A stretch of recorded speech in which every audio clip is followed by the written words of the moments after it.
Like and subscribe and click the bell icon to get new video updates.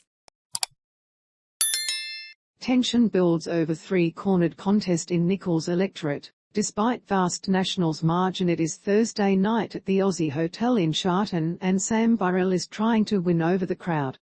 His is a familiar face to patrons at the bustling local pub where he is performing, singing and playing guitar. It is a face that has, for weeks, been plastered across town. "I am part of this community," he said. "If I get elected to the Parliament, I'll remain part of this community. I want to have fun with people here, whether it be through arts, through sport, the way I always have." Three-cornered contest heats up the Nationals candidate for Nicholls. Mr Birrell is hopeful he can replace retiring Nationals MP Damian Drum, who currently holds the safe Conservative seat by a vast 20% margin. But among the sea of corflutes lining the electorate's streets, two colours are breaking up the Nationals' green. There is the blue of the Liberal Party. Under the coalition agreement, a retiring MP means both parties can run candidates.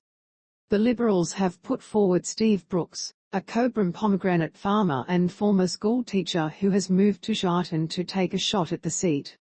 There is also the orange of independent candidate Rob Priestly.e A, prominent local businessman and former Shepparton deputy mayor. Mr Priestly raised his own campaign funding, refusing offers from Climate 200, which is backing other high-profile independents. While he has not confirmed who he would back in the event of a hung parliament, he said he would negotiate the best deal for his community. Independent belt threatens Conservative stronghold. Last week, Mr Priestly confirmed he had been approached to run for the Nationals before nominating as an independent. He is one of a growing number of independent candidates across the region. The neighbouring seat of Indi is held by independent Helen Haines, while within Nicholls, the state seat of Shepparton is also in the hands of an independent, Suzanna Sheed. It is this emergence of an independent belt that threatens to topple the coalition's reign for the first time in the seat's 73-year history.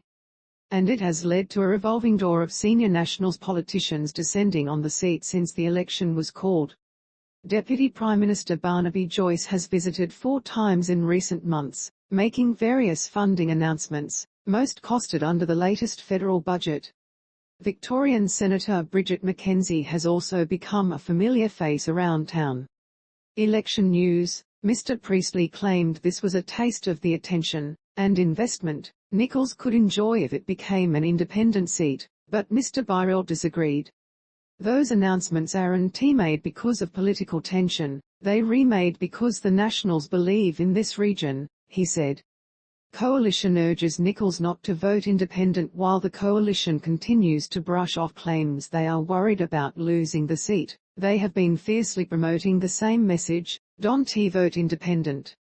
They have warned voters that an independent would have limited access to funds, and could side with the Labour Party. "We've got an independent who is standing for integrity and transparency but not actually telling the electorate how he is going to side," Mr Brooks said. "I think that lacks integrity and it certainly lacks transparency."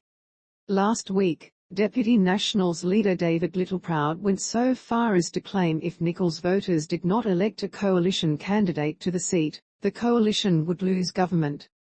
Mr Priestly slammed this as fearmongering, and said it could only mean one thing: the Liberal Nationals are nervous. "In this moment in time the parties are not representing the views of the community," he said. "My great hope out of this is that we see reform in the party system."